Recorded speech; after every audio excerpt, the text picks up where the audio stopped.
Hello दोस्तों, क्या हाल है। तारीख आज 25 मार्च 2026, दिन बुधवार, हिंदी तिथि सप्तमी। और आइए बात करते हैं आज के मुख्य समाचार में देश भर की तमाम बड़ी खबरों पर नजर डालते हैं। देखिए, सबसे पहले तो आज के कुछ बड़े इवेंट। केंद्र सरकार ने सर्वदलीय बैठक बुलाई। आज 25 मार्च को पश्चिम एशिया संकट पर चर्चा होगी। जो यूएस, ईरान, इजराइल के बीच युद्ध चल रहा है, इसके मद्देनजर केंद्र सरकार ने अब आज सर्वदलीय बैठक बुलाई है। हालांकि इस बैठक में राहुल गांधी ने शामिल होने से इनकार कर दिया है। वहीं आज मध्य प्रदेश बोर्ड का रिजल्ट भी आ जाएगा। 5वीं और 8वीं के 23 लाख छात्रों का इंतजार खत्म होगा। राजस्थान बोर्ड का रिजल्ट तो कल ही आ चुका है और आज एमपी बोर्ड भी अपना रिजल्ट जारी कर देगा। सुबह 11:30 बजे आप पोर्टल पर परीक्षा परिणाम देख पाएंगे। और वहीं खबर है, उत्तर प्रदेश के राज्य कर्मचारी आज 25 मार्च को काला दिवस के रूप में मनाएंगे। यूपी कर्मचारी शिक्षक संयुक्त मोर्चा की तरफ से 8वें वेतन आयोग को जनवरी 2026 से लागू करने और पेंशन पुनरीक्षण की मांगों को लेकर आज काला दिवस मनाने का आह्वान किया है। और छत्तीसगढ़ के लाखों भूमिहीन मजदूर परिवारों को आज बड़ी सौगात मिलेगी। छत्तीसगढ़ सरकार उनके बैंक खातों में 500 करोड़ रुपए जमा करेगी।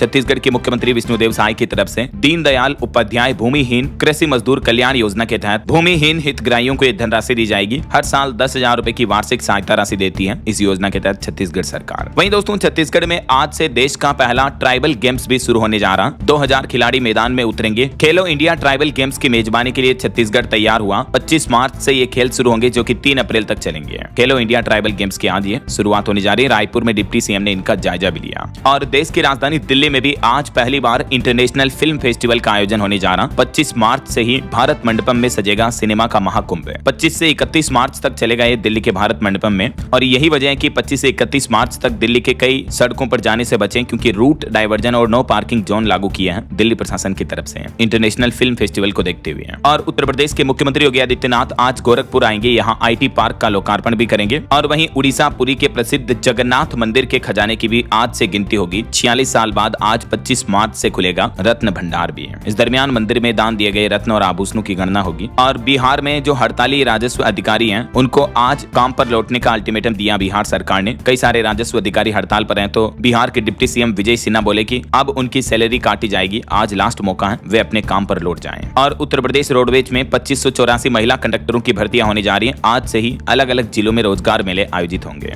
वहीं यूपी में मानव संपदा पोर्टल पर आज 25 मार्च लास्ट डेट है। तब तक अवकाश संबंधित ब्यौरा अपलोड करना होगा सभी राज्य सरकारी कर्मचारियों को। मुख्यमंत्री योगी आदित्यनाथ ने यह आदेश जारी किया है। और यूपी झांसी में देखिए, ई रिक्शा और ई ऑटो के लिए भी नई व्यवस्था लागू हुई। आज से ही इनका वेरिफिकेशन और रूट अलॉटमेंट करना अनिवार्य होगा। चंडीगढ़ के 650 खिलाड़ियों को मिलेगी 2.5 करोड़ की स्कॉलरशिप। आज सम्मान समारोह का आयोजन होगा। और सैमसंग कंपनी आज अपने कुछ नए स्मार्टफोन भी लॉन्च करने जा रही है। गैलेक्सी A37 और A57 भी एंट्री कर सकते हैं। यूपी टेट 2026 का भी नोटिफिकेशन जारी हो चुका है। आज से ही आवेदन शुरू होंगे। 2 से 4 जुलाई तक एग्जाम होंगे। और मौसम विभाग ने भी चेतावनी जारी की। उत्तर प्रदेश, पंजाब समेत देश के 12 राज्यों में बारिश और तूफान की चेतावनी है। आगे मैं आपको बताऊंगा और भी पूरे मौसम समाचार विस्तार से। फिलहाल आगे बढ़ते हैं अपन खबरों में। तो देखिए, ईरान इजराइल जंग से जुड़े कुछ बड़े अपडेट। ईरान पर अमेरिका और इजराइल के हमलों को 25 दिन हो चुके हैं। अमेरिकी राष्ट्रपति डोनाल्ड ट्रंप के शांति वार्तालाप दावे को तेहरान ने फेक न्यूज बताया। वहीं बड़ी खबर तो यह है कि ईरान जंग के बीच पीएम मोदी और अमेरिकी राष्ट्रपति डोनाल्ड ट्रंप की बातचीत हुई। इसमें स्ट्रेट ऑफ हॉर्मुज को खोलने पर भी चर्चा हुई। ईरान के साथ चल रही जंग के बीच अमेरिका के राष्ट्रपति डोनाल्ड ट्रंप ने प्रधानमंत्री नरेंद्र मोदी को फोन मिलाया और हॉर्मुज रूट पर आगे की रणनीति बनाई। ट्रंप ने बीती शाम पीएम मोदी को फोन किया। और वहीं रिपोर्ट में बताया जा रहा है कि अमेरिका से बातचीत करने के लिए भी तैयार हुआ ईरान। और एक बड़ी चौंकाने वाली रिपोर्ट तो ये आ रही है कि सऊदी अरब ने अमेरिकी राष्ट्रपति डोनाल्ड ट्रंप से कहा कि ईरान पर हमले करना जारी रखें, मौजूदा सरकार को खत्म किया जाए, क्योंकि वह खाड़ी देशों के लिए खतरा है। तो इन रिपोर्ट्स को देखते हुए कहीं न कहीं लग रहा है कि ईरान अमेरिका इजराइल की जंग और बढ़ सकती है। युद्ध के हालात और गंभीर हो सकते हैं। तो इन तनावपूर्ण स्थितियों पर प्रधानमंत्री नरेंद्र मोदी भी बोले कि पश्चिम एशिया का संकट का असर लंबे समय तक जारी रहने की आशंका है। तो हमें हर परिस्थिति के लिए पहले से ही तैयार रहना होगा। पश्चिम एशिया के हालातों पर बीते दिन राज्यसभा में 21 मिनट तक प्रधानमंत्री नरेंद्र मोदी ने स्पीच दिया।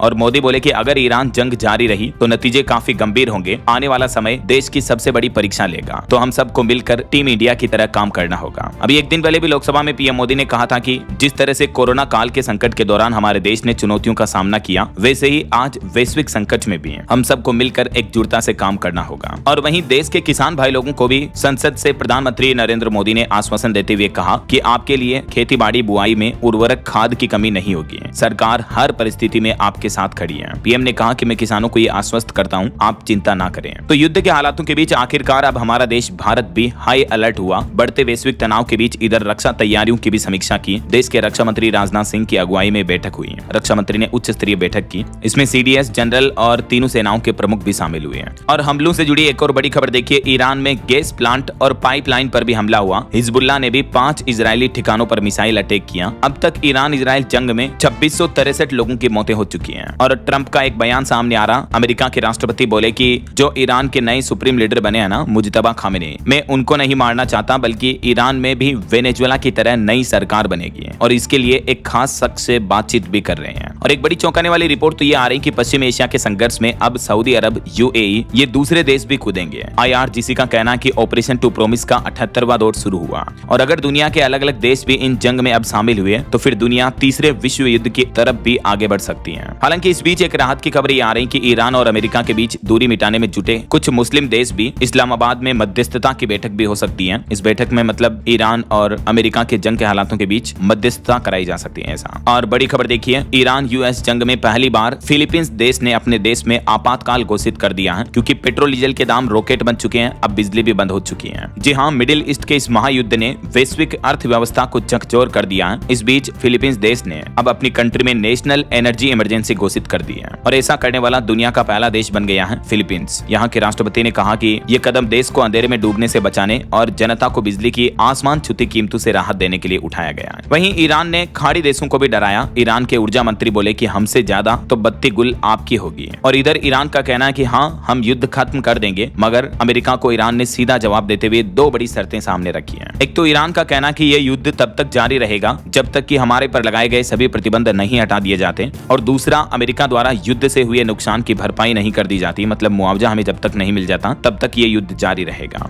ऐसे में सबसे बड़ा सवाल ये है कि क्या ईरान की शर्तों को मानेंगे डोनाल्ड ट्रंप? खैर, ये तो वक्त ही बताएगा। इस बीच देखिए, ईरान के पूर्व सुप्रीम लीडर खामेनी की मौत पर हमारे देश भारत में भी कुछ संत समाज ने बड़ा बयान दिया और कहा कि किसी भी धर्म गुरु की हत्या किसी भी हाल में स्वीकार्य नहीं है। मध्य प्रदेश में संत समाज ने अली खामेनी की मौत पर अब ये प्रतिक्रिया दी है। और इस बीच खबर है, भारत में ईरानी राजदूत से भी भारत के विदेश मंत्री डॉक्टर एस जयशंकर ने बातचीत की। पश्चिम एशिया के हालातों पर भी चर्चा की और एक्सपर्ट्स का कहना कि अगर ये जंग लंबी खींची तो अमेरिका और ईरान दोनों देशों के लिए इसे खत्म करना मुश्किल होता जाएगा। मतलब जितनी ज्यादा लंबी ये वॉर चलेगी उतना ही इसे खत्म करना भी मुश्किल होगा ऐसा। वहीं इन जंगी हालातों के बीच हमारे देश में एलपीजी गैस सिलेंडर की बुकिंग को लेकर भी कुछ नियमों में फिर से बदलाव किया है सरकार ने। जैसे देखिए, गैस बुकिंग पर एक बड़ा अपडेट सामने आ रहा। अब 35 दिन बाद मिलेगा सिलेंडर। तेल कंपनियों ने भी नए नियम लागू कर दिए हैं। उत्तर प्रदेश समेत कई राज्यों में ये निर्देश जारी किए कि अब जिनके पास 2 सिलेंडर हैं उनको 35 दिन बाद ही दूसरे गैस सिलेंडर की आपूर्ति की जाएगी और उज्ज्वला योजना वाले उपभोक्ताओं को तो 45 दिन बाद सिलेंडर देने का नियम लागू किया गया है। हालांकि 1 सिलेंडर वाले लोगों को 25 दिन में सिलेंडर मिल जाएगा ऐसा। तो गैस सिलेंडर की किल्लत के बीच जनता की मुश्किलें और बढ़ेगी। डबल सिलेंडर होने पर बुकिंग 35 दिन बाद होगी। कुछ राज्य सरकारों ने भी रूल्स में बदलाव किया है। जैसे राजस्थान में अब ग्रामीण क्षेत्रों में भी, मतलब गाँव में भी लोग बाग जो एलपीजी उपभोक्ता है उनके लिए ये बड़ा फैसला लिया। अब वो भी 25 दिन बाद ही अपनी नई बुकिंग करा पाएंगे। हालांकि कंपनियों ने पहले 45 दिन की लिमिट लगा दी थी गाँव में, तो राजस्थान में अब ग्रामीण क्षेत्रों में भी ये राहत दी है। हालांकि सरकार का कहना है कि एलपीजी की पैनिक बुकिंग में अब धीरे धीरे कमी आई है। कालाबाजारी पर भी नकल कसी जा रही है। पेट्रोलियम मंत्रालय का यह बयान सामने आ रहा। और इस बीच खबर यह है कि रसोई गैस का भी विकल्प बनेगा एथेनॉल। जी हाँ, सरकार खास तरह के एथेनॉल से जलने वाले चूल्हे बना रही है। एलपीजी की किल्लत दूर करने के लिए यह फैसला लिया गया है। भारत में रसोई गैस के लिए एलपीजी की निर्भरता कम करने के लिए अब सरकार एथेनॉल बेस्ड कुकिंग स्टोव यानी इस तरह के चूल्हे पर भी काम कर रही है। वहीं केंद्र सरकार का कहना है कि एलपीजी लेकर 2 और भारतीय जहाज 26-27 तारीख को भारत पहुंच जाएंगे। ये हॉर्मुज स्ट्रेट रूट पार कर चुके हैं, तो इससे गैस सिलेंडर की जो किल्लत है वो और कम होगी। इनमें से एक जहाज में 45,000 मीट्रिक टन और दूसरे में 47,500 मीट्रिक टन एलपीजी गैस है। तो जल्दी ये 2 जहाज भी भारत आ जाएंगे। पाइन गैस और जगबसंत, इन दोनों जहाजों का ये नाम है और दोनों जहाज सुरक्षित तरीके से हॉर्मुज रूट पार कर चुके हैं, तो ये अच्छी बात है ना। इस बीच विपक्ष का भी विरोध देखने को मिल रहा है। देखिए आप, गैस सिलेंडर क्राइसिस के बीच बिहार के 12 जिलों में कांग्रेस ने फूंका पीएम मोदी का पुतला। समस्तीपुर में खाली सिलेंडर लेकर उतरी कार्यकर्ता। केंद्र सरकार के खिलाफ नारेबाजी भी की गई। बिहार के कई जिलों में बीते दिन ये विरोध प्रदर्शन देखने को मिला विपक्षी राजनीतिक पार्टी कांग्रेस का। और इधर देखिए, मध्य प्रदेश के कई शहरों में पेट्रोल पंपों पर भीड़ देखने को मिली। गाड़ियों की टंकियां फुल कराने पहुंचे लोग बाग धक्का मुक्की देखने को मिली। कई जगह पुलिस तैनात की गई। बात कुछ यूं कि मध्य प्रदेश में भी ये अफवाह फैल गई कि पेट्रोल डीजल का संकट आ सकता है। तो इस अफवाह के बाद लोगों का काफी पैनिक भरा माहौल देखने को मिला। मध्य प्रदेश के कई शहरों में पेट्रोल पंपों पर भारी भीड़ रही। कुछ इसी तरह की अफवाह बीते दिन आपको पता होगा गुजरात में भी फैल गई थी, तो गुजरात में भी अहमदाबाद समेत कई शहरों पर पेट्रोल पंपों पर लाइनें लग गई। सरकार का कहना है कि इस तरह की अफवाहों से दूर रहें। अभी हमारे देश में पर्याप्त मात्रा में पेट्रोल डीजल उपलब्ध है, ठीक है ना। चलिए अगली बड़ी खबर देखिए। एक बड़ा अंतरराष्ट्रीय हादसा हो गया बीते दिन, जो कोलंबिया में विमान हादसा हुआ था। उड़ान भरते ही एयरफोर्स का विमान प्लेन क्रैश हुआ था। इसमें कोलंबिया के 90 एयरफोर्स के जवानों की मौत हो गई। चलिए दोस्तों अगली बड़ी खबर देखिए। दिल्ली के पूर्व मुख्यमंत्री अरविंद केजरीवाल बोले कि मोदी बतौर पीएम 2026 पूरा नहीं कर पाएंगे। मोदी और शाह का साम्राज्य खत्म होने वाला है। पॉपुलैरिटी पाताल लोक में पहुंची है। वहीं रेल यात्रियों के लिए बड़ी खबर आ रही है। रेलवे ने बदले टिकट कैंसिलेशन के नियम, और ये नए नियम 1 अप्रैल से 15 अप्रैल के बीच लागू होंगे। भारतीय रेलवे ने टिकट नियमों में बदलाव किया, कैंसिलेशन चार्ज भी बदल दिया गया और बोर्डिंग स्टेशन बदलने का समय भी बढ़ा दिया है। इन नए नियमों के तहत अब समय के हिसाब से तय होगा रेलवे टिकट का रिफंड भी है। देखिए रेल मंत्री अश्विनी वैष्णव ने खुद घोषणा करते हुए कहा कि रेल टिकट 8 घंटे पहले कैंसिल करने पर ही अब रिफंड मिलेगा। पहले जो 4 घंटे का नियम था उसको खत्म कर दिया है। इसके अलावा ट्रेन छूटने के 30 मिनट पहले बोर्डिंग स्टेशन भी बदल सकेंगे। वहीं कंफर्म टिकट कैंसिल करने पर रिफंड को लेकर रेलवे ने ये 4 नए नियम लागू किए हैं, जिनकी कुछ डिटेल्स जानकारी भी आप देख सकते हैं इस टेबल में। रेल मंत्री अश्विनी वैष्णव बोले कि टिकटों की कालाबाजारी रोकने के लिए यह फैसला लिया गया है। वहीं अब चार्ट बनने के बाद भी आप अपना स्टेशन बदल पाएंगे, और ट्रेन अगर 3 घंटे से ज्यादा लेट हुई तो आपको आपके टिकट का पूरा पैसा भी रिफंड मिल सकेगा। तो ये रेलवे की तरफ से रेल यात्रियों के लिए कुछ नियमों में महत्वपूर्ण बदलाव किया गया है ना। चलिए अगली बड़ी खबर देखिए। क्रिप्टो करेंसी में पैसा लगाने से पहले भी जान लें ये 5 नए नियम, वरना इस साल 2026 में आपको भारी नुकसान हो सकता है। क्रिप्टो से जुड़े हाल ही में कुछ सरकार ने भी नियमों में बदलाव किया। इसके अलावा क्रिप्टो से जुड़े मार्केट एक्सपर्ट्स का भी लोगों के लिए सजेशन है, सुझाव है। तो ये 5 नए नियमों की विस्तृत जानकारी आप देख सकते हैं। 3 पॉइंट्स तो ये रहे और चौथा और 5वां पॉइंट ये रहा। थोड़ा सा वीडियो को पॉज करके आप देख लीजिएगा। चलिए खबर देखिए। जनगणना में विमुक्त घुमंतु जनजातियों पर सुनवाई करने से सुप्रीम कोर्ट ने इनकार कर दिया। इस तरह की याचिका लगाई थी सुप्रीम कोर्ट में। वहीं खबर है सड़क से लेकर संसद तक ट्रांसजेंडर बिल पर विपक्ष का विरोध देखने को मिल रहा है। राहुल गांधी बोले कि यह संवैधानिक अधिकारों पर हमला है। कांग्रेस ने केंद्र सरकार द्वारा लाए जा रहे इस नए विधेयक का विरोध किया है। और वहीं जंग के हालातों के बीच खबर देखिए दोस्तों। गोल्डमैन सैक्स ने भारत का जीडीपी ग्रोथ अनुमान घटाया। इस साल 2026 में 7% की जगह अब 5.9% ही रह सकती है भारत की इकोनॉमिक जीडीपी ग्रोथ रेट। तेल सप्लाई रुकने की वजह से यह खतरा बढ़ा है, क्योंकि हॉर्मुज स्ट्रेट बंद है, तो इससे ऑल ओवर देश की इकोनॉमी जीडीपी पर भी असर पड़ता है। और खबर है पश्चिम बंगाल की मुख्यमंत्री ममता बनर्जी बोली कि cat is out of the bag. Bhajpa election commission को कंट्रोल कर रही है, ये साबित हुआ। कमल हासन बोले कि चुनाव नहीं लड़ूंगा और डीएमके को पूरा समर्थन मिलेगा। तो विधानसभा चुनाव से पहले पश्चिम बंगाल की राजनीति में ये कंट्रोवर्सी भी देखने को मिल रही है। और वहीं देखिए दोस्तों, पॉल्यूशन यानी प्रदूषण पर चौंकाने वाली रिपोर्ट आ रही है कि भारत का पड़ोसी देश पाकिस्तान दुनिया का सबसे प्रदूषित देश है। भारत का नंबर 6ठा नंबर है। हालांकि हमारे देश में उत्तर प्रदेश के लोनी शहर की हवा दुनिया में सबसे खराब है। नई दिल्ली देश की राजधानी 4थे नंबर पर है। तो कहीं न कहीं पॉल्यूशन के हालात भारत में भी काफी गंभीर हैं। यूपी गाजियाबाद का लोनी दुनिया का सबसे पोल्यूटेड शहर रहा। ये टेबल में डेटा आप देख सकते हैं। दुनिया के 10 सबसे ज्यादा प्रदूषित देश कौन कौन से हैं? पाकिस्तान, फिर बांग्लादेश, तजाकिस्तान, चाड, कांगो और 6ठे नंबर पर भारत है। और शहरों के हिसाब से देखा जाए तो दुनिया के टॉप 10 सबसे ज्यादा प्रदूषित शहरों में भारत का शहर पहले नंबर पर है, गाजियाबाद का लोनी। उसके बाद फिर चीन का होटन, फिर तीसरे चौथे शहर भी भारत के ही हैं। चलिए अगली बड़ी खबर देखिए। हमारे देश में सीसीटीवी कैमरों को लेकर सरकार ने चौंकाने वाली रिपोर्ट जारी की। कहा कि सीसीटीवी कैमरों से वीडियो फुटेज पाकिस्तान तक जा रहे हैं। तो अब देश भर में सभी सीसीटीवी नेटवर्क की जांच होगी। अगले महीने अप्रैल से सिर्फ हैकिंग प्रूफ वाले कैमरे ही बिकेंगे। दिल्ली से सटे गाजियाबाद में पाकिस्तान से जुड़े जासूसी रैकेट के खुलासे के बाद अब देश भर के सीसीटीवी सिस्टम की सुरक्षा पर सवाल उठे हैं। जांच में सामने आया कि कई जगहों पर संवेदनशील जगहों पर जो कैमरे लगे हैं उनका लाइव फुटेज सीमा पार पाकिस्तान भेजा जा रहा है। तो इसके बाद केंद्र सरकार ने देश भर में सीसीटीवी नेटवर्क की जांच करने का फैसला किया है, क्योंकि ज्यादातर सीसीटीवी कैमरे चाइना के होते हैं और चाइना और पाकिस्तान दोनों मिले हुए हैं। तो यही वजह है कि दुनिया के कई देशों में तो चीनी कैमरे भी बैन कर रखे हैं, क्योंकि चाइना जासूसी के मामले में पहले से ही बदनाम है ऐसा। चलिए अगला अपडेट देखिए दोस्तों। गुजरात राज्य में भी यूनिफॉर्म सिविल कोड यूसीसी कानून लागू हुआ। आखिरकार विधानसभा से पास हो चुका है यूसीसी बिल 2026 और इसके साथ ही गुजरात अब उत्तराखंड के बाद यूसीसी लागू करने वाला देश का दूसरा राज्य भी बन चुका है। इस यूसीसी कानून के तहत शादी, तलाक, उत्तराधिकार और लिव इन रिलेशनशिप, इन सभी के लिए एक समान नियम, एक समान कानून लागू होंगे। यूसीसी में बहु विवाह पर भी रोक लगाई गई है। गुजरात विधानसभा में यह बिल पेश किया गया और पास हो चुका विधानसभा से। गृह मंत्री संघवी बोले कि राज्य के लिए ये स्वर्णिम दिन है। यूनिफॉर्म सिविल कोड क्या है, इसके बारे में कुछ और डिटेल जानकारी भी आप देख सकते हैं स्क्रीन पर। चलिए अगला अपडेट देखिए दोस्तों। रेप के आरोपी बाबा के 100 आपत्तिजनक वीडियो मिले। 1500 करोड़ की संपत्ति का भी पता लगा। पुलिस ने कोर्ट में कहा कि बलि देने का भी शक है। अभी कुछ दिन पहले आपको पता होगा, महाराष्ट्र के नासिक जिले के सिन्नर में मंदिर ट्रस्ट चलाने वाले खरात को 18 मार्च को गिरफ्तार किया गया था। तो ये स्वयंभू बाबा के खिलाफ जांच और तेज हो चुकी है। दिन ब दिन नए खुलासे भी सामने आ रहे हैं। देखिए आप किस तरह से बाबा के नाम ये गिनौने काम करते हैं असामाजिक तत्व। और कुछ अनोखी खबरें देखिए दोस्तों। मछली ने गाड़ी चलाकर बनाया वर्ल्ड रिकॉर्ड। जी हाँ, नीदरलैंड में ये ब्लम नाम की एक गोल्ड फिश मछली ने गाड़ी चलाकर ये वर्ल्ड रिकॉर्ड बनाया। इस गाड़ी में इस तरह के मोशन सेंसर लगाए गए कि मछली पानी में जिस दिशा में तैरती है उस दिशा में गाड़ी आगे बढ़ती है। और इस गाड़ी को बनाने वाले इंजीनियर ने इस मछली का नाम Guinness book of world record में दर्ज कराया है। और साइंस का कमाल देखिए, चूहों को बर्फ में जमाया और फिर वापस जिंदा करके दिखाया। जी हाँ, जर्मनी के वैज्ञानिकों ने चूहों के दिमाग को फ्रीज करके दोबारा जिंदा करने का कारनामा कर दिखाया है। चूहों के दिमाग को -196 डिग्री सेंटीग्रेड पर लिक्विड नाइट्रोजन में रखा गया। इस बीच उनके सेल्स टूटे नहीं, दिमाग सुरक्षित रहा। और फिर जब वैज्ञानिकों ने इन चूहों को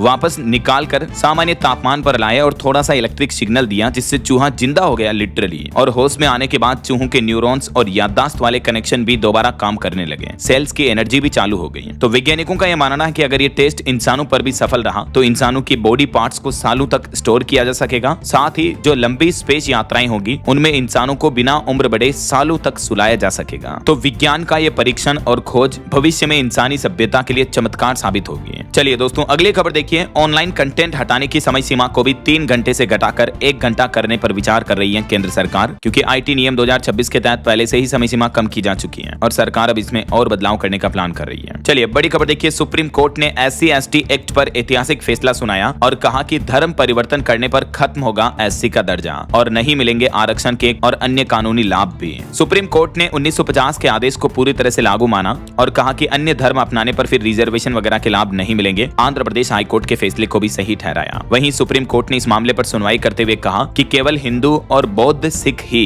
अनुसूचित जाति का दावा कर सकते हैं। अगर धर्म बदला तो अनुसूचित जाति का दर्जा भी खत्म हो जाता है। सुप्रीम कोर्ट ने यह भी कहा कि अगर कोई सिर्फ आरक्षण पाने के लिए अपना धर्म बदलता है तो ये काम संविधान की भावना के खिलाफ माना जा सकता है। क्या है SC/ST एक्ट, इसके बारे में डिटेल जानकारी, जनरल नॉलेज की इन्फॉर्मेशन भी आप देख सकते हैं। इसके अलावा सुप्रीम कोर्ट के कुछ और बड़े फैसले देखिए। एक तो महिलाओं के हित में सुप्रीम कोर्ट ने फैसला सुनाया, अब भारतीय सेना की महिला अफसरों को भी स्थायी कमीशन का दर्जा मिलेगा। शॉर्ट सर्विस मामले में अदालत ने अहम फैसला सुनाते हुए कहा कि महिला अफसर भी सेना में स्थायी कमीशन के हकदार हैं। महिला अफसरों के लिए इससे इनकार करना उनके साथ एक तरह से भेदभाव था और इस फैसले के बाद जिन महिला सैनिक अफसरों की सर्विस खत्म हो चुकी है उन्हें भी अब पेंशन का फायदा मिलेगा, उन्हें भी पुरुषों के बराबर हक मिलेगा। सुप्रीम कोर्ट की तरफ से ये बहुत ही ऐतिहासिक और महत्वपूर्ण फैसला सुनाया गया है। आर्मी, नेवी और एयरफोर्स सभी तरह की महिला शॉर्ट सर्विस कमीशन SSC अफसरों के लिए। देख सकते हैं आप इस फैसले के 3 की पॉइंट्स भी। और महिलाओं के आरक्षण पर एक और अच्छी खबर आ रही कि साल 2029 चुनाव से पहले लागू होगा 33% महिला आरक्षण। केंद्र सरकार लोकसभा सीटों को भी बढ़ाकर 816 करने का प्लान कर रही है और इन सीटों में महिला सांसदों की सीटों की संख्या 273 तक पहुंच जाएगी। तो इस आरक्षण के बाद कुल मिलाकर हमारे देश की राजनीति में 1/3 हक जो है महिलाओं का होगा, लोकसभा, राज्यसभा सभी तरह की सीटों में। अभी देखिए आप मौजूदा समय में डेटा, लोकसभा में कुल 75 महिला सांसद हैं, सभी राज्यों को मिलाकर के ही देख सकते हैं, अलग अलग राज्यों का डेटा भी।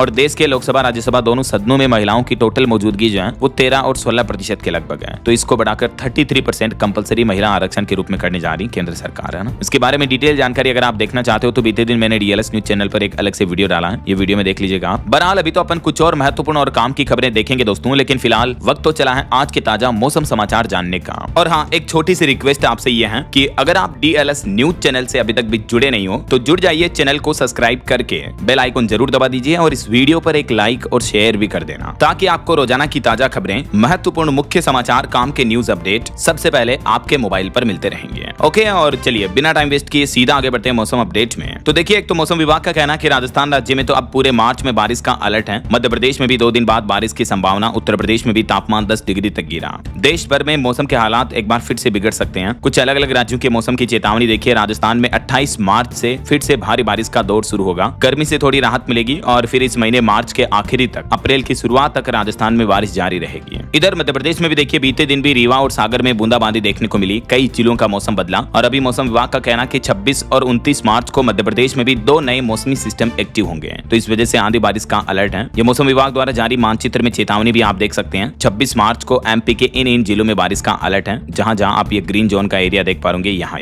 और 27 मार्च को भी मध्य प्रदेश के इन जिलों में बारिश की चेतावनी है। अच्छा, MP के अलावा देखिए आप उत्तर प्रदेश में भी 2 दिन बाद बदलेगा मौसम, बारिश का अलर्ट है। पिछले 7 दिनों में 10 से भी ज्यादा जिलों का तापमान 10 डिग्री तक गिर चुका। उत्तर प्रदेश में लखीमपुर खीरी अभी सबसे गर्म इलाके चल रहे हैं, लेकिन यूपी में भी 27 मार्च से फिर से शुरू होगा बारिश का दौर। तापमान में उतार चढ़ाव का दौर भी जारी रहेगा। झारखंड में भी 27-28 मार्च को बारिश के आसार रहेंगे। और पहाड़ी राज्य उत्तराखंड में देखिए, बागेश्वर में बूंदाबांदी हुई। 5 जिलों में बारिश की चेतावनी। पहाड़ी इलाकों में बर्फबारी की भी संभावना है। हालांकि अगले 3-4 दिन में तापमान में बढ़ोतरी होगी। बाकी अगले 2 दिन देश भर में मौसम का हाल क्या रहेगा देख सकते हैं आप। 25 और 26 मार्च को, आज और कल, देश के कई राज्यों में बारिश और बिजली गिरने की आशंका है। मौसम विभाग द्वारा जा रही है मानचित्र में देख सकते हैं। ज्यादातर पूर्वी भारत के राज्य और इधर दक्षिणी भारत में केरल, कर्नाटक, महाराष्ट्र में तेज बारिश, आंधी तूफान का अलर्ट है। वैसे दोस्तों आप कौन से राज्य में रहते हैं और आपके राज्य में भी मौसम के हाल क्या चल रहे हैं, कमेंट करके बताइएगा जरूर। चलिए मौसम के बाद आगे बढ़ते हैं, खबरों में कुछ मार्केट अपडेट्स पर नजर डाल लेते हैं। तो आखिरकार कई दिनों के बाद भारतीय शेयर बाजार के लिए अच्छी खबर आई। शेयर बाजार में हरियाली लौटी। दिन की शुरुआत में सेंसेक्स 1700 अंक तक चढ़ा। हालांकि डे एंड पर भी 1372 अंक चढ़कर 74,000 पर बंद हुआ सेंसेक्स वापस। निफ्टी में भी 400 अंकों की तेजी देखने को मिली। वहीं केपेक्स पर रिपोर्ट आ रही कि निजी क्षेत्र का केपेक्स वित्त वर्ष 2027 में 16.5% घटकर 9.5 लाख करोड़ रुपए रहा। और एचडीएफसी बैंक में बड़ा घटनाक्रम देखने को मिल रहा है। चेयरमैन के इस्तीफे के बाद बाहरी जांच भी शुरू हुई। गवर्नेंस पर भी सवाल उठे हैं। और एक रिपोर्ट आ रही कि भारतीय शेयर बाजार इन युद्ध के हालातों के बाद दमदार वापसी करेगा। डॉलर के मुकाबले रुपया 91 के स्तर पर जाएगा। वहीं खबरें जल्द ही खास गिफ्ट कार्ड के जरिए आप म्यूचुअल फंड भी गिफ्ट कर सकेंगे अपनों को। मार्केट रेगुलेटर से भी इस तरह का नया नियम भी लेकर आ रहा है। म्यूचुअल फंड में निवेश बढ़ाने के लिए ये नया प्लान है। और सोना चांदी के भाव पर खबरें दोस्तों मामूली बदलाव देखने को मिला। सोना 56 रुपए घटा। 10 ग्राम सोने की कीमत 1,39,000 रुपए चल रही है। चांदी में 1,000 रुपए की तेजी देखने को मिली और चांदी का दाम 2,20,000 रुपए प्रति किलो पहुंच चुका है। बाकी अलग अलग कैरेट के हिसाब से गोल्ड का प्राइस आप देख सकते हैं स्क्रीन पर। वहीं खबर है राजस्थान रॉयल्स को नया मालिक मिलेगा। 15,000 करोड़ से भी ज्यादा की कीमत पर राजस्थान रॉयल्स आईपीएल की टीम फ्रेंचाइजी बिकने जा रही है। अमेरिका के एक भारतीय बिजनेसमैन ने इनको खरीदने का प्लान किया है। और राजस्थान रॉयल्स के बाद आरसीबी फ्रेंचाइजी भी बिकी। 16,706 करोड़ रुपए में इसका भी सौदा हुआ। चलिए मार्केट अपडेट्स के बाद आगे बढ़ते हैं खबरों में। देखिए आप अगला अपडेट। झारखंड में बिजली की दरों में 58 से 60% तक की बढ़ोतरी का प्रस्ताव रखा गया है। इस पर आज 25 मार्च को फाइनल फैसला लिया जाएगा। और वहीं खबर है जोमेटो के बाद स्विगी ने भी बढ़ाई अपनी प्लेटफॉर्म फीस। अब खाना ऑर्डर करने के लिए आपको ज्यादा पैसे देने पड़ेंगे। यानी जोमेटो के बाद अब स्विगी से भी खाना ऑर्डर करना महंगा पड़ेगा। प्लेटफॉर्म फीस 17% बढ़ा दी है। हर ऑर्डर पर 14 रुपए पहले लगते थे, उनकी जगह 17.5 रुपए अब आपको अतिरिक्त देने पड़ेंगे। ऐसा कुछ और हेडलाइंस न्यूज सुर्खियां देखिए आप। फ्रांस के राष्ट्रपति मैक्रो ने ओमान के सुल्तान से भी मुलाकात की। युद्ध के हालातों के बीच WHO का कहना है कि सूडान हॉस्पिटल पर ड्रोन अटैक में मरने वालों की संख्या बढ़कर 70 हुई है। ईरान बिजली संयंत्रों को तेजी से दोबारा बना सकता है, ईरान के ऊर्जा मंत्री का यह कहना है। और वहीं खबर है केजरीवाल के शीश महल पर बड़ा खुलासा सामने आ रहा कि केजरीवाल के सरकारी बंगले में 342% ज्यादा खर्च किया गया। केक की रिपोर्ट में चौंकाने वाली गड़बड़ियां पाई गई। वहीं OnePlus इंडिया के CEO ने भी इस्तीफा दे दिया है। और एम्प्लॉयमेंट पर भी एक रिपोर्ट सामने आ रही है कि असंगठित क्षेत्र में 2025 में 74.5 लाख नए रोजगार मिले हैं। 6.18% की वृद्धि यानी बढ़ोतरी देखने को मिली है। खुद सरकारी रिपोर्ट में यह दावा किया है गवर्नमेंट ने। और वहीं एक भावुक करने वाली खबर देखिए। देश में पहली बार इच्छा मृत्यु पूरी हुई। हरीश राणा की मौत हुई। ये 13 साल से कोमा में थे। हाल ही में सुप्रीम कोर्ट ने 13 दिन पहले इनको इच्छा मृत्यु की इजाजत दी थी। 11 मार्च को 31 साल के हरीश राणा आखिरकार ईश्वर को प्यारे हो गए। दिल्ली एम्स में इनका निधन हुआ। धीरे धीरे इनका अस्पताल से जीवन संजीवनी सिस्टम हटाया गया। ये हरीश राणा 13 साल पहले छत से गिरे थे, उसके बाद से कोमा में चले गए। इलाज के लिए इनके पिता ने अपना घर बार संपत्ति सब कुछ बेच दिया। लेकिन 13 साल बाद भी ये जब कोमा से बाहर नहीं आ पाए तो इनके परिवार ने, माता पिता ने इनकी इच्छा मृत्यु की मांग की सुप्रीम कोर्ट से। और सुप्रीम कोर्ट ने आखिरकार देश में पहली बार ये इच्छा मृत्यु की इजाजत दी है। पिछले कुछ सालों से ये कानूनी लड़ाई लड़ रहे थे। ईश्वर हरीश की आत्मा को शांति दे। आज सुबह दिल्ली में इनका अंतिम संस्कार होगा। परिवार ने सोसाइटी के व्हाट्सएप ग्रुप पर जानकारी भी दी है। ओम शांति। चलिए अगली खबर देखिए दोस्तों। 1 अप्रैल 2026 से ही नया नियम लागू होने जा रहा। बीमा कंपनियों का मुनाफा 3 गुना तक बढ़ सकता है इस नियम की वजह से। भारतीय बीमा कंपनियों में NAS लागू होने जा रहा। अब ये क्या है जरा समझिए। इरडा की तरफ से ये प्रमुख नियम में बदलाव किया जा रहा और इस नियम के तहत कंपनियों की कमाई, नेटवर्थ वगैरह इस सिस्टम में बदलाव होगा, जिसकी डिटेल जानकारी भी आप देख सकते हैं स्क्रीन पर। और आपकी हेल्थ को लेकर बड़ी खबर आ रही है कि साइलेंट किलर बन रही है दिल की बीमारियां। युवाओं पर भी बड़ा खतरा मंडरा रहा। ऐसे में AI आर्टिफिशियल इंटेलिजेंस बदलेगा इलाज का तरीका। जी हाँ, PGI चंडीगढ़ में विशेषज्ञों, डॉक्टरों, वैज्ञानिकों ने इस मुद्दे पर मंथन किया। 11वीं इंटरनेशनल CME में विशेषज्ञों ने डिकोड किए बदलते पैटर्न भी हैं। रूमेटिक हार्ट डिजीज से लेकर चिप जैसे नए खतरों और बचाव की रणनीतियों पर विस्तार से चर्चा हुई और AI से इलाज के तरीकों को बदलने पर भी मंथन हुआ। वहीं माता पिता और बच्चों पर भी एक वैज्ञानिक रिसर्च सामने आ रही है कि सख्त अनुशासन यानी ज्यादा पाबंदियां माँ बाप व बच्चों के बीच दूरियां बढ़ाती हैं। इसलिए माता पिता को बच्चों के साथ दोस्तों की तरह रहना चाहिए। दोस्ताना व्यवहार के साथ उनकी परवरिश करें तो लंबे समय तक माता पिता बेटा बेटी के बीच जुड़ाव बना रहेगा। ऐसा एक सोशल रिसर्च में ये बातें सामने आ रही हैं। और वहीं खबर देखिए, PM सूर्यघर योजना में बिहार के हर जिले में बनेगा मॉडल सौर गांव, सोलर विलेज बनाया जाएगा। 78,000 रुपए तक तक की सब्सिडी दी जाएगी, 6% ब्याज पर लोन भी मिलेगा। बिहार के मुख्य सचिव की तरफ से इस योजना के बारे में घोषणा की गई है। मार्च 2027 तक इस योजना के अंतर्गत सरकार ने क्या लक्ष्य तय किया है, ज्यादा जानकारी आप देख सकते हैं। और दिल्ली बजट पर बड़ा अपडेट आ रहा, देखिए आप, दिल्ली का 21% बजट केवल प्रदूषण से निपटने के लिए काम में लिया जाएगा। 1 लाख करोड़ रुपए से भी ज्यादा का बजट पेश किया दिल्ली की मुख्यमंत्री रेखा गुप्ता सरकार ने, जिसमें से पॉल्यूशन को 22,000 करोड़ रुपए दिए। इसके अलावा राजधानी में 9वीं 10वीं की लड़कियों को साइकिल और लैपटॉप भी मिलेंगे। हालांकि दिल्ली सरकार के बजट की घोषणाओं पर विपक्ष ने विरोध किया कि बजट 1 लाख करोड़, लेकिन फायर ब्रिगेड के पास एक सीडी भी नहीं है। दिल्ली बजट में कुछ फैसले लिए गए, देखिए आप, दिल्ली में नालों पर लगेंगे सोलर पैनल, स्वच्छ ऊर्जा बढ़ेगी और बिजली पर निर्भरता घटेगी। इस बार दिल्ली सरकार का कहना है कि ग्रीन बजट पेश किया गया, पर्यावरण को 21% फंड दिया है, 9,092 करोड़ का सरप्लस भी दर्ज किया गया। दिल्ली की मुख्यमंत्री रेखा गुप्ता सरकार ने राजधानी को मेगा गिफ्ट दिया, 1,30,000 बेटियों को मिलेगी साइकिल और मेधावी छात्र छात्राओं को लैपटॉप भी वितरित किए जाएंगे। वहीं राजधानी को मिलेगी 36 MGD अतिरिक्त पानी की आपूर्ति। जल बोर्ड को 9,000 करोड़ का बजट आवंटित किया इस बार। और दिल्ली से पानीपत और करनाल के लिए दौड़ेगी नमो भारत ट्रेन। मेट्रो प्रोजेक्ट को भी हरी झंडी मिली। हरियाणा के मुख्यमंत्री ने भी कैबिनेट बैठक में ये कुछ बड़े फैसले लिए हैं। बाकी दिल्ली बजट से जुड़ी कुछ और बड़ी घोषणाओं की जानकारी भी आप देख सकते हैं स्क्रीन पर इन पॉइंट्स में। और कुछ अंतरराष्ट्रीय न्यूज अपडेट देखिए दोस्तों। ईरान इजराइल जंग का असर दिख रहा, एशिया में परमाणु ऊर्जा की दौड़ तेज हुई। वियतनाम और रूस के बीच एक बड़ी न्यूक्लियर डील हुई है। दुनिया में चल रहे जंगी हालातों के बीच ये बड़ी डील परमाणु ऊर्जा से जुड़ी संपन्न हुई है। वहीं न्यूक्लियर वेपन को लेकर नॉर्थ कोरिया के सुप्रीम लीडर किम जोंग का भी कहना है कि परमाणु हथियार रखने का हमारा फैसला सही था। अभी ईरान पर हमले हुए और इन हमलों ने हमें सच साबित किया। जीत मजबूत ताकत से तय होती है। वहीं खबर है इजराइल पर ईरान ने जो बैलिस्टिक मिसाइल से हमला किया था, उस वजह से इजराइल के मिसाइल डिफेंस सिस्टम में सेंध लगी। इजराइल का डिफेंस सिस्टम काम नहीं कर पाया और इजराइल के कई शहर कुछ इस कदर तबाह हो गए, देख सकते हैं आप। कहीं न कहीं देखा जाए तो ईरान अब अमेरिका और इजराइल पर भारी पड़ रहा है। और कुछ स्पोर्ट्स न्यूज से खबर देखिए आप। रिंकू सिंह बने केकेआर के उप कप्तान। IPL 2026 से ठीक पहले टीम ने किया ऐलान। वहीं मध्य प्रदेश ग्वालियर की बेटी अनुष्का शर्मा का इंडिया टीम में चयन हुआ। साउथ अफ्रीका में T20 सीरीज खेलेगी। मध्य प्रदेश के मुख्यमंत्री डॉक्टर मोहन यादव ने भी बधाई दी है। चलिए खबर आ रही है कि राजस्थान में देखिए NGT के आदेश के बावजूद अरावली में खनन के खिलाफ ग्रामीणों का संघर्ष पिछले 1200 दिनों से जारी है, अरावली पर्वतमाला को बचाने के लिए। और वहीं ऑटो इंडस्ट्री से रिपोर्ट आ रही कि बजाज की पल्सर 125 बनी देश की नंबर 1 मोटरसाइकिल। फरवरी 2026 में पिछले महीने बिक्री के मामले में दूसरी कंपनियों के 2 व्हीलर्स को पछाड़ा है बजाज पल्सर ने।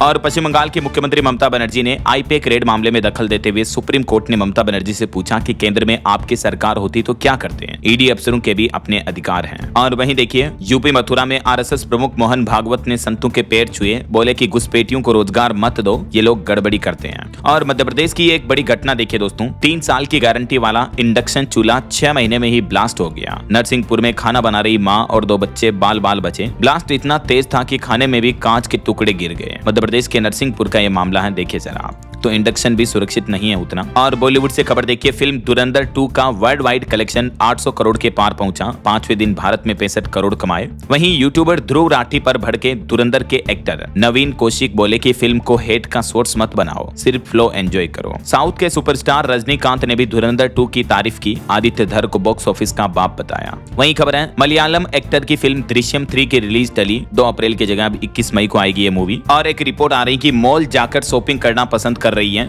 जेन जी यानी युवा जनरेशन। हर साल 5% तक बढ़ रही है अमेरिका के A क्लास मॉल्स की आय भी है। चलिए खबर है भारत में पेंशन योजना में सरकार बड़ा बदलाव करने जा रही है। अब आधार कार्ड की मान्यता समाप्त की गई, बल्कि अन्य दस्तावेज देना जरूरी होगा। खास करके यूपी में पेंशन योजनाओं में यह बदलाव किया गया है। आधार कार्ड पर लिखी हुई जन्म तिथि अब पूर्ण रूप से मान्य नहीं होगी। अगर प्रशासन को शक हुआ तो आपको अन्य दस्तावेजों से अपनी डेट ऑफ बर्थ साबित करनी होगी ऐसा। और देखिए बैंकों ने 60,518 करोड़ रुपए की लावारिस राशि RBI फंड में भेजी है। इतने हजारों करोड़ रुपए जो है बीमा म्यूचुअल फंड के लावारिस फंड के रूप में पड़े थे, इनके कोई धनीदौरी नहीं है। वहीं भारतीय रिजर्व बैंक ने भी जनवरी में हाजिर बाजार से 2.5 अरब अमेरिकी डॉलर खरीदे। RBI ने अपने बुलेटिन में जानकारी दी। और खबर है कांग्रेस की सोनिया गांधी की तबीयत बिगड़ी। दिल्ली के गंगाराम अस्पताल में उनको भर्ती कराया गया। साथ में राहुल गांधी प्रियंका भी पहुंचे। हम जल्द उनके स्वस्थ होने की कामना करते हैं। वहीं देखिए तमिलनाडु विधानसभा चुनाव से पहले AIADMK का घोषणा पत्र जारी हुआ, जिसमें पार्टी ने घोषणा की है कि राशन कार्ड वाली महिलाओं को फ्रिज, दाल, तेल से लेकर 10,000 रुपए तक दिए जाएंगे। देखिए आप, ये पार्टी ने क्या क्या प्रमुख वादे किए हैं। राजनीति आजकल पैसों के नाम पर वोट मांगने की चीज बन चुकी है। वहीं खबर है पश्चिम बंगाल को छोड़कर अन्य राज्यों में SIR अभियान सुचारू रूप से रहा। सुनवाई के दौरान सुप्रीम कोर्ट अदालत की अहम टिप्पणी देखने को मिली है। और पश्चिम एशिया संकट के बीच भारत सरकार का एक और बड़ा कदम देखिए, अब हमारे देश में स्वदेशी जहाज तैयार करने पर 70,000 करोड़ रुपए खर्च किए जाएंगे।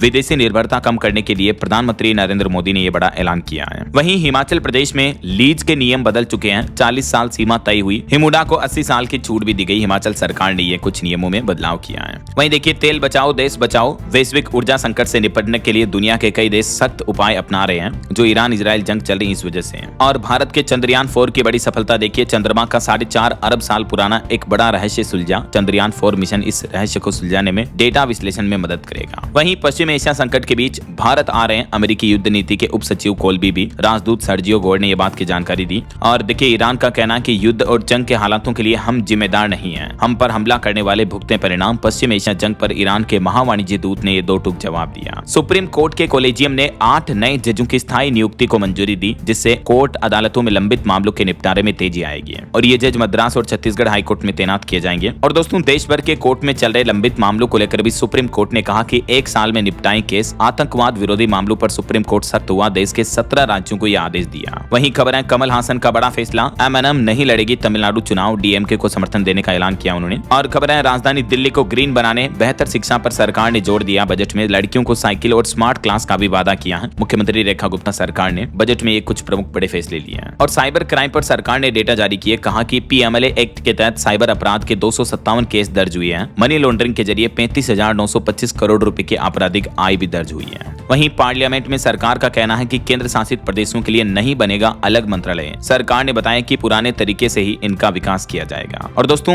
जंगी हालातों के बीच तेल क्राइसिस पर सरकार ने बड़ा फैसला लिया। PDA में घटेगी टूटे चावल की हिस्सेदारी। इनका एथेनॉल में प्रयोग किया जाएगा। केंद्र सरकार की तरफ से यह बड़ी घोषणा भी की गई है। वहीं खबर देखिए उत्तर प्रदेश में शहीदों की मूर्तियां खंडित करने पर मुख्यमंत्री योगी आदित्यनाथ ने नाराजगी जताई। कंपनी ब्लैकलिस्ट की गई। FIR भी दर्ज हुई है। और CM योगी का ग्रीन रोड प्रोजेक्ट देखिए 47 करोड़ की लागत से बनेगा 2.5 किलोमीटर मॉडल रोड। पैमाइश के बाद रास्ता भी साफ हुआ यूपी बरेली में। और उत्तर प्रदेश बहराइच में भी मुख्यमंत्री 136 परिवारों को देंगे आवास और भूमि आवंटन पत्र भी है। कुछ और स्टेट न्यूज अपडेट देखिए दोस्तों। खबर है कि देश में अनिवार्य वोटिंग के कानून का अभी तक कोई प्रस्ताव नहीं है। जयपुर सांसद के सवाल पर केंद्र सरकार ने जवाब देते हुए कहा कि अनिवार्य वोटिंग वाले 14 देश भी ढील दे रहे हैं। वहीं राजस्थान के जैसलमेर में AI तकनीक से एक चूजे का जन्म हुआ। आर्टिफिशियल इंसेमिनेशन टेक्नोलॉजी से इस साल मिले 4 नए चूजे और गोडावण की संख्या भी बढ़कर 72 हुई। और खबर है राजस्थान हाईकोर्ट व अधीनस्थ अदालतों का समय बदलेगा। 13 अप्रैल से सुबह 8 बजे से लगेगी कोर्ट। ग्रीष्मकालीन शेड्यूल भी जारी हुआ। वहीं राजस्थान के बांसवाड़ा में माही के टापुओं के लिए मास्टर प्लान बनेगा। मुख्यमंत्री ने निर्देश जारी किया। और मध्य प्रदेश हाईकोर्ट का कहना कि शराब का व्यापार कोई मौलिक अधिकार नहीं है। सोम डिस्टिलरीज की याचिका भी खारिज की गई। कुछ एजुकेशनल अपडेट्स देखिए दोस्तों। उत्तर प्रदेश में 50,000 शिक्षकों के TET में बैठने का रास्ता साफ हुआ। UPESSC ने 3 बड़े बदलाव किए हैं। ये देख सकते हैं आप उत्तर प्रदेश शिक्षा सेवा चयन आयोग की तरफ से जारी नोटिस भी। वहीं राजस्थान बोर्ड का 5वीं और 8वीं का परिणाम जारी हो चुका बीते दिन। 97% से ज्यादा रहा इस बार का रिजल्ट। 74,000 स्टूडेंट सप्लीमेंट्री आए। 6,500 से ज्यादा स्टूडेंट का परिणाम भी रोका गया। 10वीं बोर्ड में निशांत को 99.50% मिले। जतिन को 99.17%। रिजल्ट में 1.25% के ग्रोथ के साथ जोधपुर राज्य 5वें स्थान पर रहा। और राजस्थान बोर्ड 10वीं में टोटल 94.23 बच्चे पास हुए, जिसमें छात्र छात्राओं का रेशियो कुछ यूं रहा। इस बार लड़कों से आगे रही लड़कियां 10वीं बोर्ड के नतीजों में। 10वीं में देखिए राजस्थान अजमेर की जुड़वा बहनों के 98% नंबर आए। सब्जी बेचने वाली की बेटी के 98.67% नंबर बने। कई ऐसी प्रेरणादायक मोटिवेशनल कहानियां भी देखने को मिली। राजस्थान के 10वीं के रिजल्ट में टॉप 5 जिले कौन कौन से रहे देख सकते हैं आप। और राजस्थान के अलवर का यह मामला देखिए। मजदूर माँ के बेटे ने 10वीं में चौंकाया। किसान की एक बेटी के भी 99.83 नंबर परसेंटेज आए। कुछ और स्टेट न्यूज अपडेट देख लेते हैं फटाफट से देखिए आप। मध्य प्रदेश में एजुकेशन लोन पर चौंकाने वाली रिपोर्ट आ रही कि लोन लेने बैंक पहुंचा हर दूसरा छात्र खाली हाथ रहा। MP में एजुकेशन लोन के लिए आवेदन करने वाले 45% आवेदन रिजेक्ट किए गए बैंकों से। देखिए जरा। वहीं खबर है मध्य प्रदेश के मंदसौर के विश्व प्रसिद्ध पशुपतिनाथ मंदिर का दान पत्र भी खुला। पहले दिन 14 लाख से ज्यादा की गिनती हुई। और खबर है उत्तर प्रदेश में अब AI से सोल्व होगी किसानों की समस्याएं। कानपुर में किसान सारथी ऐप तैयार किया जा रहा। झारखंड रांची रिम्स में खुलेंगे इकोनॉमिकल ड्रग कंज्यूमेबल्स स्टोर भी। सभी तरह की दवाइयां मरीजों को 40 से 50% तक सस्ती मिलेगी।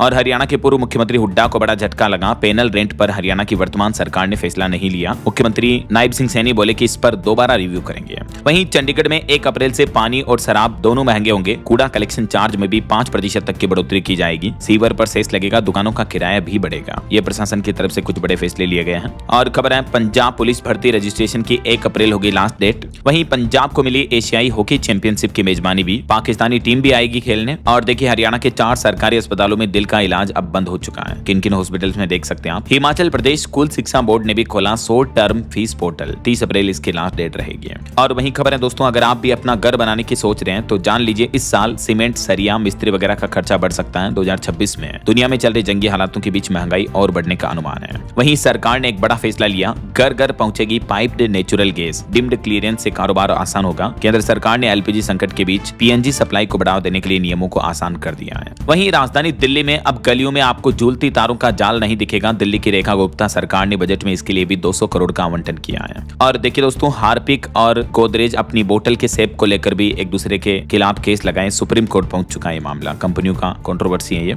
और उत्तर प्रदेश में पेट्रोल, डीजल और गैस पर मुख्यमंत्री योगी आदित्यनाथ सरकार सख्त हुई। प्रदेश भर में 12,700 से ज्यादा छापेमारी की गई कालाबाजारी रोकने के लिए। वहीं भारत की नई ड्रोन चिप महाडील संपन्न हुई। नवरत्न डिफेंस, पीएसयू और आरआरपी ग्रुप के बीच ये बड़ा समझौता हुआ है। और दिल्ली बजट में राज्य सरकार ने एक और बड़ा ऐलान किया, ईवी पॉलिसी के लिए 200 करोड़ रुपए का बजट आवंटित किया गया है। वहीं देखिए आपका 28 दिन का मोबाइल रिचार्ज प्लान अब खत्म होगा, बल्कि 30 दिन मिनिमम वैलिडिटी मिलेगी। केंद्र सरकार ने टेलीकॉम कंपनियों को यह भी निर्देश जारी किया। और खबर है डिजिटल लैंडिंग प्लेटफॉर्म फिनफिनिटी को मिली 20 करोड़ की फंडिंग। वहीं 4 धाम यात्रा पर अपडेट है, 17 अप्रैल से शुरू होगा यात्रियों का ऑफलाइन पंजीकरण भी है। और हिमाचल प्रदेश की यह घटना देखिए, एक महिला ने 3 साल बाद बैंक का लॉकर खोला, आरोप लगाया कि 400 ग्राम सोना गायब मिला। एसबीआई की बिलासपुर शाखा का यह मामला है। वहीं पंजाब में किसान फिर लगाएंगे पक्का मोर्चा, किसान नेता सरवन पंदेर को गिरफ्तार किया गया, 24 घंटे का अल्टीमेटम भी दिया। वहीं खबर आ रही कि भारत के पड़ोस में बड़ा युद्ध का खतरा, यूएस हमले के बाद दूसरा ईरानी युद्धपोत पहुंचा श्रीलंका के द्वार भी। ओके, और अंत में दोस्तों आज के राशिफल पर नजर डाल लेते हैं। देखिए तुला राशि वालों की तरक्की के योग बनेंगे और मीन राशि वाले लोगों को अपना ही रुका पैसा वापस मिल सकता है। और भी कुछ अलग अलग राशियों का राशिफल आप देख सकते हैं स्क्रीन पर। और हाँ दोस्तों, आप मुझे कमेंट करके बताइए कि डिफेंस सेक्टर में भारत की कोई पब्लिक सेक्टर कंपनी का नाम बताइए, सरकारी कंपनी का। सही जवाब देने वाले लोगों को रैंडमली सेलेक्ट होने पर डीएलएस न्यूज टीम की तरफ से शानदार सरप्राइज गिफ्ट जीतने का मौका मिलेगा। और इसी के साथ ही अगर आपको वीडियो अच्छा लगा तो इसे लाइक करना, शेयर भी करना, डीएलएस न्यूज चैनल को सब्सक्राइब करके बेल आइकॉन जरूर दबा देना,